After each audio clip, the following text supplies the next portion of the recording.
Now, to discuss the violent developments in Ukraine, joining me now is investigative journalist Tony Goslin. Tony, thank you so much for joining us here on NC International.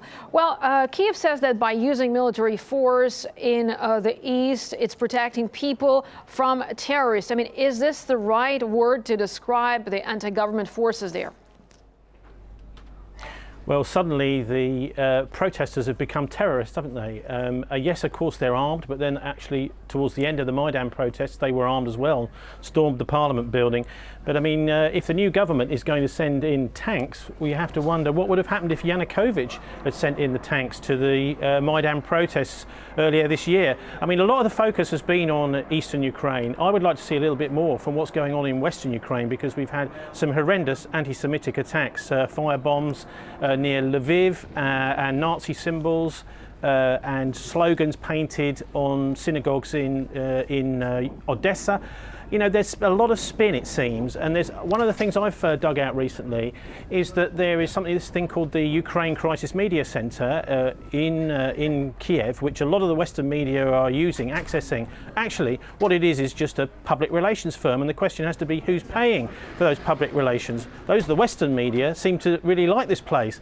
But I mean, what's happening in Ukraine at the moment does make us think, at least certainly makes me think, that some of what's been going on in the last few years in the Middle East has been a bit of a sideshow. Now we're coming back down to brass tacks, and George W. Bush's father, was doing everything he could, of course, to wind down the Cold War. But actually what was happening in those years was there was a covert war going on, massive amounts of US money spent in Afghanistan and elsewhere. And now, because the West, NATO, the drone war criminals, that's NATO and the Israelis, over in Syria have been checkmated, also in the Eastern Mediterranean by the Russians. Now we're coming down to brass tacks, I think, and the escalation in eastern Ukraine is extremely dangerous, and it will divert attention, the Western leaders know, away from economic crisis at home the bankers have caused. And this is what they want, I think, to divert to divert people's attention away from the awful economic situation at home. We've got massive destitution here in Britain, with millions now on food banks. Sorry for interrupting. You just mentioned earlier President Obama. Let's now take a listen to what he had to say on the situation in Ukraine. There was some possibility that Russia could take the wiser course after the meetings in Geneva. So far, at least, we have seen them not abide by the spirit or the letter of the agreement in Geneva. So, I mean, why is the president blaming Russia at a time when Kyiv is using the military against its own people? Is it fair to blame Russia?